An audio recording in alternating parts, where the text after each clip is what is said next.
15e hadith, entrer au paradis sans jugement, la confiance en Allah.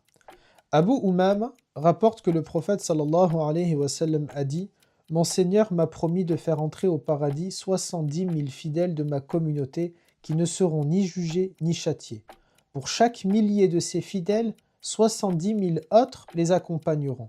Et en plus, à 3 reprises, mon Seigneur en fera entrer davantage en se saisissant d'eux à pleine main. » Lorsque le prophète alayhi salatu salam a dit cette parole-là, cela a suscité de grandes conversations chez les sahaba. Le prophète alayhi salam, il a dit cette parole et puis il est parti. Et là, les compagnons en ont parlé pendant des heures entières.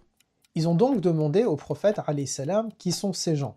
Et Nabi alayhi salam a donné plusieurs catégories d'entre eux, qui n'est pas une liste exhaustive.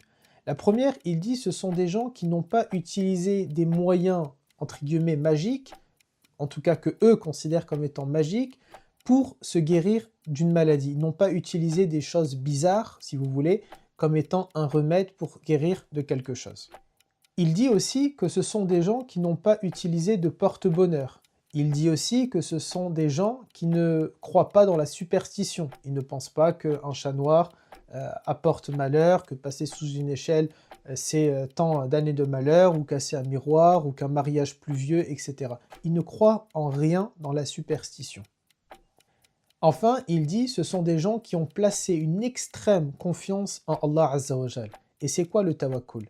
At-tawakkul ala Allah, la confiance en Allah, c'est que j'entreprends toutes les causes pour réussir quelque chose, et ensuite je place mon dossier entre les mains d'Allah Azza wa Jal et je le laisse décider, et surtout, j'accepte sa décision, parce qu'elle est là la confiance en Allah.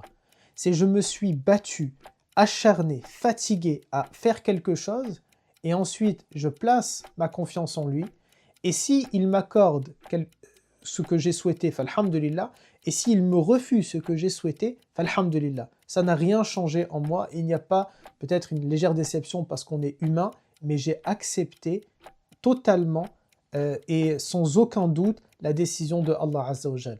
Aussi, la confiance en Allah, c'est le fait que je ne vais pas chercher par un moyen haram à obtenir ma subsistance, parce que j'ai confiance en lui et je sais que Azza wa Jal, il va me donner mon risque, ma subsistance, quoi qu'il advienne, quoi qu'il arrive.